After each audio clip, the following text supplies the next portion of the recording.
Headlines screamed his guilt. Mad scientist! They blared murderer! They called him a monster. John Smith, a name once synonymous with hope, was now draped in fear and suspicion. His crime? Murder? The victim? His own brother. John sat alone, cold in his cell. The accusations echoed in his mind, a cruel chorus of judgment.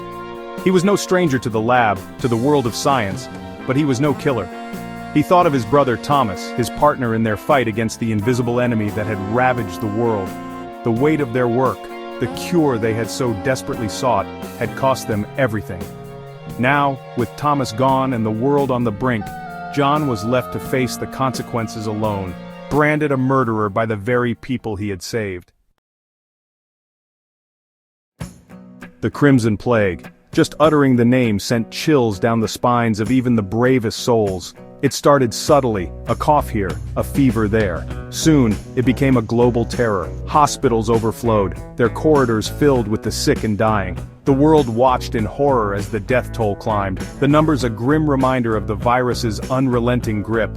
Cities, once vibrant and alive, became ghost towns, their streets deserted save for the echo of sirens in the distance. Fear became the language of the day. Fear of the unknown, fear of the infected, fear of a slow, agonizing death. The world was on its knees, desperate for a savior. Little did they know, their savior was already working, hidden in the shadows, a silent warrior against the invisible enemy.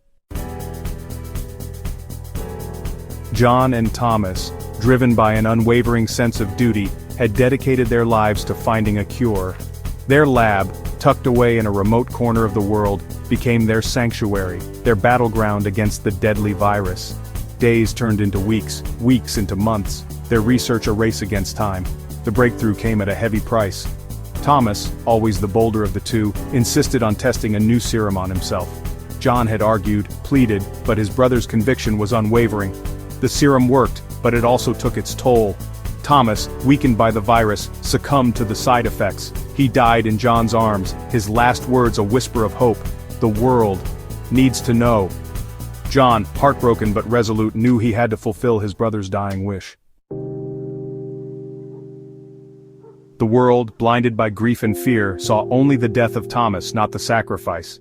John, the only witness to his brother's selflessness, became the prime suspect. His pleas of innocence fell on deaf ears. The cure, the result of countless hours of research and sacrifice, was dismissed as a desperate attempt to cover up a heinous crime.